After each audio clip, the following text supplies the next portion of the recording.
Hi. మీరు గమనించారా? మన చుట్టుపక్కల ఉన్న వాళ్ళు కానీ లేదంటే మన పేరెంట్స్ కానీ రిలేటివ్స్లో కానీ చాలామందికి డయాబెటీస్ అండ్ అలాగే బ్లడ్ ప్రెషర్ కానీ థైరాయిడ్ కానీ డయాలసిస్ అంటే కిడ్నీ డిసీజెస్ కానీ చాలా ప్రాబ్లమ్స్ మనం చూస్తున్నాం కదా. వాళ్ళు 1970s కానీ 60s కానీ పుట్టిన వాళ్ళు కదా మన మన పేరెంట్స్ జనరేషన్ అంటే అంటే ఇప్పుడుతో పోలిస్తే అప్పుడు చాలా బెటర్ ఫుడ్ దొరికింది. అంటే ఇంట్లో ఉండే పిండి వంటలు కానీ అలాగే ఇంట్లో తినే ఫుడ్ కానీ అంటే చాలా చాలా మంచి ఫుడ్. అది ఇప్పుడుతో పోలిస్తే చాలా మంచి ఫుడ్. కానీ అయినా కూడా వాళ్ళకి ఇవన్నీ కూడా ప్రాబ్లమ్స్ వస్తున్నాయి. ఎప్పటికప్పుడు హాస్పిటల్స్కి వెళ్ళి రెగ్యులర్గా చెకప్స్ చేయించుకోవడం, ఎప్పటికప్పుడు మెడిసిన్స్ కొనుక్కొని అన్ని మెడిసిన్స్ అన్నీ కూడా వేసుకోవడం, ఇంకా టైం టు టైం అది కూడా వాళ్ళకి ఒక అలవాట్లాగా అయిపోయింది.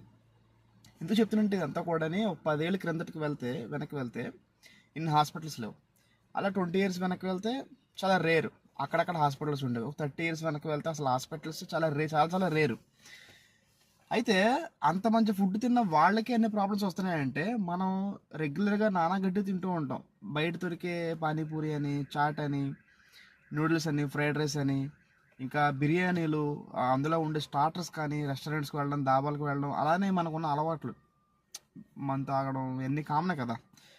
అయితే ఇవన్నీ మానేయండి అని నేను చెప్పను, కానీ తగ్గించమని చెప్తాను. ఎందుకనంటే వాళ్ళే అంత సఫర్ అవుతున్నారంటే మనం ఇంకెంత సఫర్ అవుతాం సార్ ఆలోచించారా? మనకు 50 years వచ్చాయంటే మనం మేబీ ఉండకపోవచ్చు ఆ ఏజ్లో.